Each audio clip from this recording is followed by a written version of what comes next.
rankings, our final rookie wide receiver rankings. Welcome back to the Birdhouse Dynasty Show, and we are just one day away from the NFL draft tomorrow night.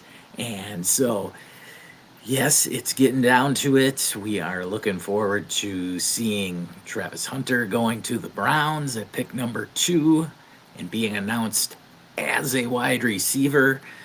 Then where Tet McMillan ends up going, as well as if Matthew Golden, Becca Egbuka, Luther Burden all go in the first round. Those are the big things for us because we all know that draft capital helps out and is king as far as judging where and when to draft our wide receivers. So let's get right to my rookie rankings and we'll show where the rankings are sitting at right now. And so you can see here, after Genty and Hampton, I have slid Travis Hunter up the board to number 3, just ahead of Tet McMillan, based on the news that Cleveland and what their GM has said about Travis Hunter, that they will likely, if they draft him, they see him as a wide receiver first. They use the term he would major at wide receiver and minor in playing defensive back. So yes, if he goes number 2 to the Browns, we can expect him to play a lot of wide receiver, and therefore I have moved him up ahead of Tet McMillan. It's not that I dislike Tet. It's more so that I see a higher ceiling from Travis Hunter, him being able to catch more screen passes, a little more versatile, and so I see the ability to get, Malik Neighbors type numbers versus Tet being more of a, like Brian Thomas, Drake London, Mike Evans type wide receiver on the outside. So not that he can't be awesome, but I don't know that Tet is going to consistently be in the top 5, whereas Travis Hunter could be that type of, Neighbors, Chase, Jefferson type of wide receiver, possibly. Of course, these are rookies, and I use the term could because we're going to delve into hit rates. And though I do believe in Hunter and Tet McMillan, very much so, we all know what happened last year with Marvin Harrison versus Neighbors, and then Rome Odunze versus, Rome was considered by many in that top 3 pack, and then Brian Thomas, by many, myself included, was at the wide receiver number 4 spot. Then we had other first round wide receivers as well last year. Of course, we had Xavier Legette, Ricky Pearsall, Ladd McConkey. So there were a number of good wide receivers in last year's class, as well as Keon Coleman going with the number 1 pick of the second round. And amongst those, they weren't all hits. Xavier Legette, Ricky Pearsall definitely were not. Now Pearsall had that injury, so we'll see. It depends how you want to grade that season from Pearsall. If you want to give him a mulligan from the bullet wound, I could understand that. But when you talk Ladd McConkey, people didn't have him as high as what he finished. There were some skeptics, especially about the passing volume that may or may not occur with the Chargers and Jim Harbaugh and Greg Roman. So those are things that you want to look at with teams and who drafts them, the offensive system. So that's why we're excited about tomorrow night. We want to see where these guys go. Are they going to a good passing volume offense, or are they not? And if they're not, then it's hard for them to hit for us, right? And so we're going to delve into hit rates for first rounders, second rounders, third rounders, and then the fourth round and beyond, and see if you should be using your first round, second round, third, and fourth round rookie picks on wide receivers. So I want to start off with going into the first round and some historical data. Now, this one goes back 10 years and it shows the hit rates from. Now, a hit rate is defined by this particular article that I used from Pro Football Focus, and this was defining it as two top 36 seasons. Now, you can define a hit many different ways. You could define it as you could use a point threshold, like 10 points per game. You could use 8 points per game. You could use 12 points per game or even higher and see what the hit rates are on elite level wide receivers. But we're just going to use two top 36 seasons. That means that, if you just had, like before last season, Darnell Mooney, right? He had only hit one season, but now that he hit last year, he's considered a hit in this data. Somebody like Jacoby Myers, he's been a hit, right? He's not an elite wide receiver, but he's definitely useful, especially in leagues with a few flexes. If you're starting 5, 6 wide receivers, Jacoby Myers is definitely one of those pretty solid performers. Not elite, but very useful.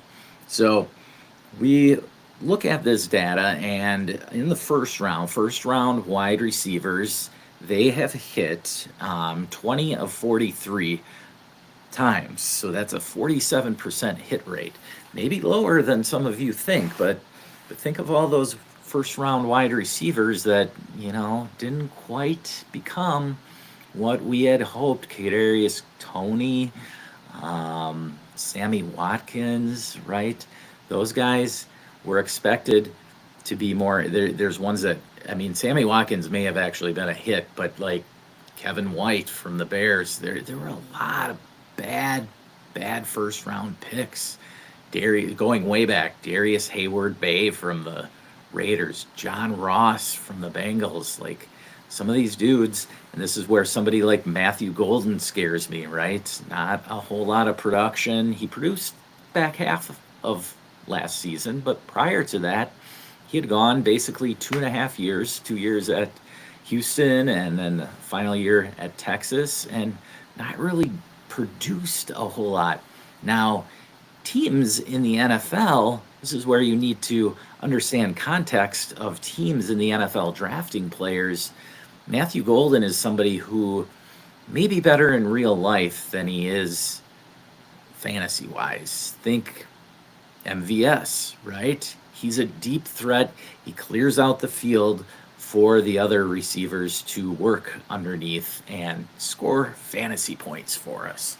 So that's where Matthew Golden, as you can see, if I bring my rankings back up, he's down further on my rankings board because of that. And so I only have Matthew Golden down in the second round area here, tier 4 at 17. I have him amongst the mix of Trey Harris I have above him, but then Jalen Noel and Alec Ayumanor from Stanford. So you can see that I have taken that into account with the wide receivers and tried to see what kind of position they may be playing for their respective ball clubs once they get drafted.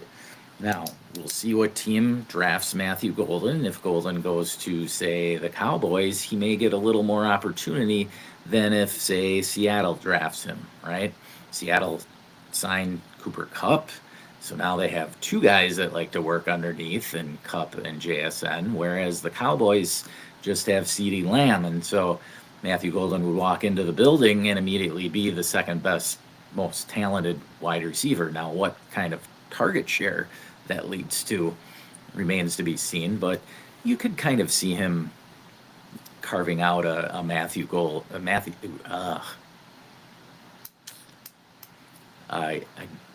Gallup type role in Dallas. So then we move on. So again, 47% hit rate for first round wide receivers. Now, second round wide receivers, the percentage falls, shocking.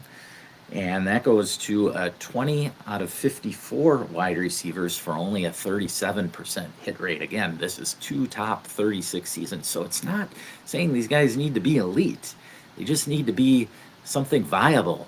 Something like, for me, and these numbers all aside, I love analytics and whatever, but I look at it as a hit for me is somebody that I can plug into my lineup weekly and be good with it, right? They don't have to be Devontae Adams, but somebody like Chris Godwin, okay? Somebody like Terry McLaurin, and I'm not counting just because of last season's blow up from him, but McLaurin was somebody you could consistently plug into your lineup, right? DJ Moore, solid wide receiver. Those are the types of guys I consider like a hit. Now, Darnell Mooney, by the middle of last season, it had become quite obvious that he was pretty solid, especially if like you use some analytical wide receiver tracking things like on DD Fantasy. They have a Trinity tracker, right? It's very good, very solid at showing what wide receivers are actually useful. They had not just Mooney, but like Rashid Shaheed until he got injured.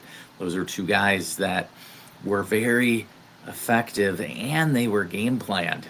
So you could see how many targets they were getting, good targets. Were they getting open? Or were they just being force fed?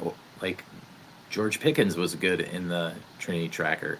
Whereas you could see the rest of the wide receivers, there was absolutely nothing there for them. All right.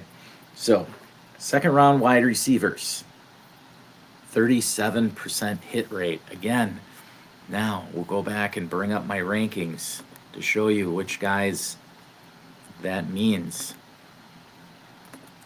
So, second rounders, Trey Harris, he's somebody that could sneak into the first round, as is Matthew Golden. We'll see where those guys go. But Jalen Noel is definitely looking at like day 2 draft capital. Second or third round, you can expect Jalen Noel to go. Same with Alec Ayumanor. Alec Ayumanor is somebody who probably would look good on that Trinity tracker at Stanford, but had just piss poor quarterback play. No other way to put it. Then if you slide down, I have a couple wide receivers here who I don't love as much, and that would be Jaden Higgins. Big-bodied wide receiver. Again, somebody who I just see as, and I could be definitely wrong, but I just see him as somebody who is going to be clearing out space for other more fantasy viable wide receivers to operate. Now, he could go somewhere that's a nice landing spot. Again, maybe he goes to the Cowboys and he has more touchdown opportunity then. Maybe he goes again somewhere like Seattle, where he's just clearing out space for guys to work underneath. Any of these guys go to the Packers, though. I mean, the Packers, they've already got an injured Christian Watson, Romeo Doubs, Jaden Reed working underneath, and Dontavian Wicks. And so, like, where would somebody that's drafted in the second or third round fit into that group? Okay, if they draft a first rounder like Emeka Egbuka, well, Egbuka would walk into the building being the most talented wide receiver. So that wouldn't be awful for him, but again, you got Jaden Reed taking some slot snaps away, so that steals some good high volume, and it would hinder Egbuka's chances of getting 7 to 8 targets a week. So after Jaden Higgins, somebody who I did like a lot, Jalen Royals, and in the right spot, I guess I could move him up potentially as well. Now further down, you're getting to the, here we go, and that's why I have him so far down, Isaiah Bond, Jack Besh, even Xavier Restrepo, Savion Williams, Kyle Williams, and Chamuri DK. So some of these guys here are looking at fourth round draft capital and beyond. Maybe they sneak into round 3. The NFL has been drafting wide receivers at a higher volume over the last 3 to 4 years. So It'll be super interesting to see where the NFL teams decide to put their draft capital this year because of the influx of such talented running backs. You can see this group of running backs I have here. So we know we have the group of five, the top running backs. But then after that, I have a group of 11, and I split them in half, starting with Dylan Sampson, Tootin, Devin Neal, Scadaboo, and Damian Martinez. And then I have another half a little bit further down, but this is kind of where I break up the mix with the wide receivers. And so I don't want to focus on the running backs here. This is a wide receiver video. But these are definitely guys that I feel very confident in getting day two capital at wide receiver versus guys who could slide to round four. And so the difference is immense when you go from round two down to round three. Round three over this data just had 10 of 46 wide receivers hit. That's only 21%. And then, this is key, when you go to rounds 4 and beyond, you only had 6 wide receivers hit, and there were a ton of wide receivers. There were 46 wide receivers taken in round 3 alone.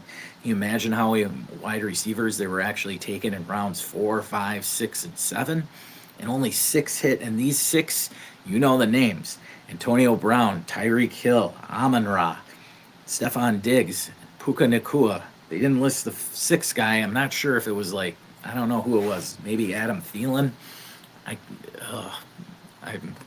having trouble remembering if Thielen was actually drafted by the Vikings or if he was an undrafted free agent. But either way, you see there's only 6 of them.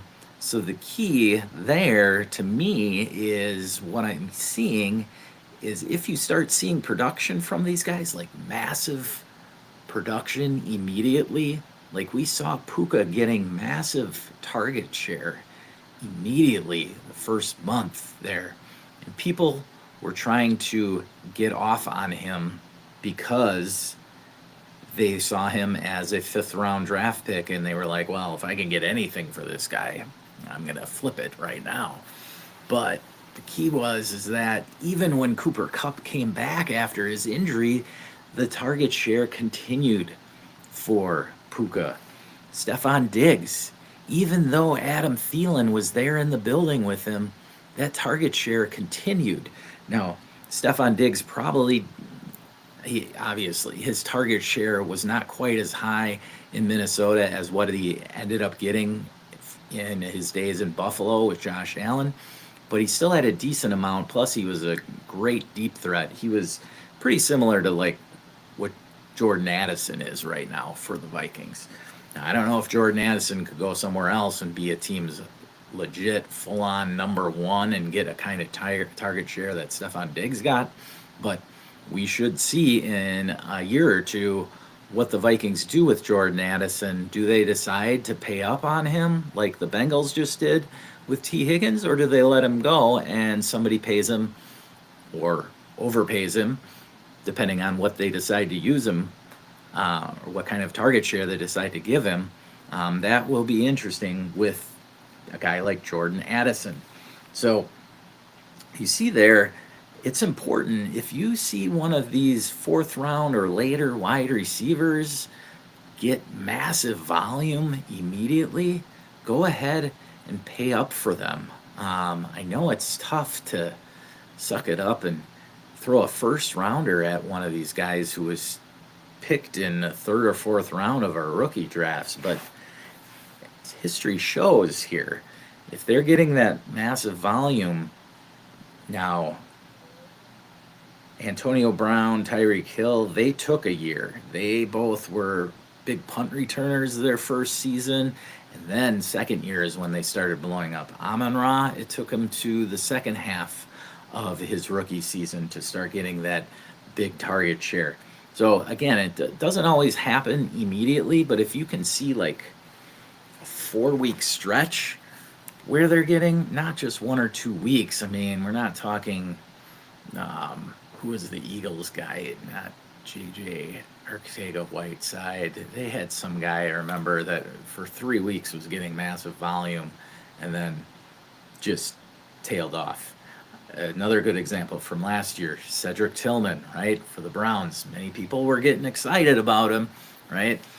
But Jerry Jeudy was there, and Jerry Jeudy was the true guy. And now you're going to throw Travis Hunter into the building. I mean, hopefully you got whatever you could for Cedric Tillman. But point being, don't be afraid to go after one of these guys if they start putting up that massive, massive target share. All right. Now, I want to touch on a few landing spots that are both good and some bad right before we get out of here for the day and we get started prepping for actual draft day 2025. So, some of the bad landing spots I see right now that I would not want to draft a single wide receiver that goes to any of these places: Cincinnati, the Rams, Philadelphia, Pittsburgh, even Chicago. All right, those 5 teams have all of them have 2 legitimate target hogs. Okay, Pittsburgh is a little on the edge. It's more so that we have absolutely no idea who's going to be throwing them the ball. But then, second, you've got DK and George Pickens there. I know that it's hard to say that they've been target hogs because they're both good deep threats. But DK has been, he's been improving his route running ability over the last couple of seasons. If he gets Aaron Rodgers there, big if he gets Aaron Rodgers there, that'd easily be the best quarterback that's ever been throwing to him. Okay, I don't care how old he is, Aaron Rodgers still can throw the football in the top 1% of players that have ever played in the NFL. And so DK is going to get, he's going to be more open for those short underneath intermediate routes than he's ever been before because of the accuracy of a guy like Aaron Rodgers. He's not going to have those lollipop bombs from Russell Wilson or the erraticness of a Geno Smith. Now Geno's gotten better over the last couple of years. Don't get me wrong with Geno, but you know what I'm saying. Geno Smith is not Aaron Rodgers. Okay, so also 2 other spots that I really dislike: Baltimore and Green Bay. Green Bay I already mentioned. They've already got, even if you put Watson's injury aside, you've got Jaden Reed stealing all the slot and gadget touches. Then you've got Romeo Doubs, a good intermediate route runner, and Dontavian Wicks, a developing receiver who just simply could not hang on to the football last year and disappointed many. Many had as a nice sleeper going into the 2024 season. So those are all bad landing spots for me. Some good landing spots, just a couple quickly, and they're all picking in the later first round, in the 20s. So these are key because these guys, these wide receivers, if they go there, they're all going to be getting on a playoff team with good quarterback play.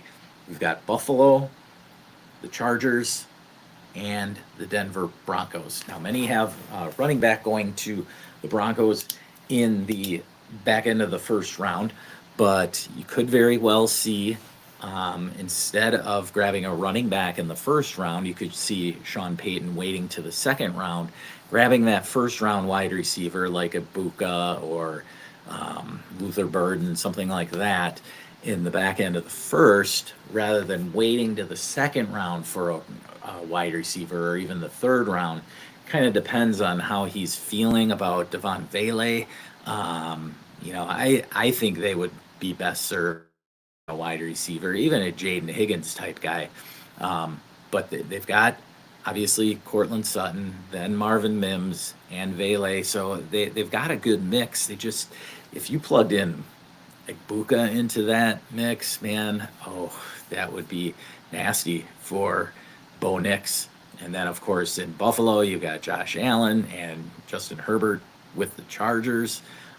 I know all those Ladd McConkey owners out there don't want to see another good wide receiver there, but don't be afraid. I mean, not a lot of people loved the Chargers passing attack going into last season, but as I said last offseason, Jim Harbaugh and Greg Roman they never had an arm like Justin Herbert's, okay, to work with. They had been working with Colin Kaepernick and Alex Smith And then Lamar Jackson, none of those guys had anywhere near kind of arm talent that a guy like Justin Herbert has. And the numbers proved that last season as the Chargers ended up throwing the ball more than the average in neutral passing downs. What that means is if it was first and 10 or second and 5, where it's a 50-50 whether you're going to run or pass the ball, the Chargers were actually in the top half of the league in passing attempts. So, Chargers actually liked to throw the football last season. And I know they just grabbed Najee Harris, and they're probably looking at grabbing another running back because Kamani Vidal was okay, but not great. So we could definitely see the Chargers grabbing a running back in this filthy rich running back class that we have this year. All right, that's about all I got. Don't forget to hit the like and subscribe. Make sure you tune in tomorrow. We've got a ton of action going for you early on in the day. We will be doing our final 2025 running back rankings and give you some pre-draft buzz as well. Matt English should be in the house. Then later in the day, of course, it will be the first round of the NFL draft. Tune in for that. Join the Birdhouse for that with live reaction and coverage of the 2025 NFL draft. With that, I want to wish you well today. Thanks for tuning in. Hit that like and subscribe. Check out the Patreon that I've got. See my rookie rankings. And remember, never stop working.